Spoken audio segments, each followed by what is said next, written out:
अस्सलाम वालेकुम जी। मेरा नाम नसीम अख्तर है तो मैं आप भी बेवा तो मेरा एक पुत्र आई वो भी फौत हो गया, नूंह में फौत हो गई है।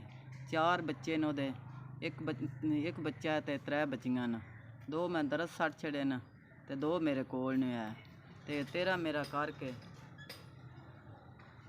करके ते टाइम पास पे करनी है। कभी किसी का कार्य आया तो लै आया कोई रोज़ी, किसी का कार्य आया लै आया, कोई तोरी लै आंदी, कोई किसी को सब्जी मांग के, कभी कद्दू लै आंदा, अपनी पकाने खाने। ये अपना मकान भी साडा कोई नहीं, कभी किसी के कोठे च कभी किसी के कोठे बिच, ते असी अपना करके किसी का तेरा मेरा करके तो रोटी पानी गुजारा कर रहे हैं। कभी चीनी नहीं होंदी, जे चीनी होवे तो क्यों नहीं, 2 विषय लिया रवां तो कोई आटा मुक जाता, जे आटा लिया रवीए तो बच्चों के कपड़ा टक ही कोई नहीं होंदा। अल्लाह पाक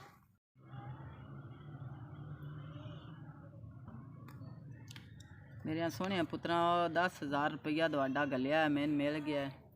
अल्लाह पाक दिता कबूल करे तो मंजूर करे। अल्लाह पाक कारोबार च बरकत पाए, सेहदां दे। ते असी दवाडी बड़ी इंतज़ार करते रहने, सन गलना ने खर्चा तो असा कोई जुत्ती कपड़ा या कोई रोटी पानी असा खाना पीना कोई खर्चा ले ली सान दे। मेरे पुत्रा अल्लाह पाक दुआन न परदेस दी तत्ती वाह भी ना लगे। अल्लाह पाक दुआन सुख देवे ते अल्लाह तंदुरुस्तियाँ देवे। अल्लाह पाक बाड़ा दे। हुण ताईं मेरी 60,000 आमदद हो चुकी है जी। अल्लाह पाक दुआन सुख देवे ते अल्लाह पाक तंदुरुस्तियाँ देवे।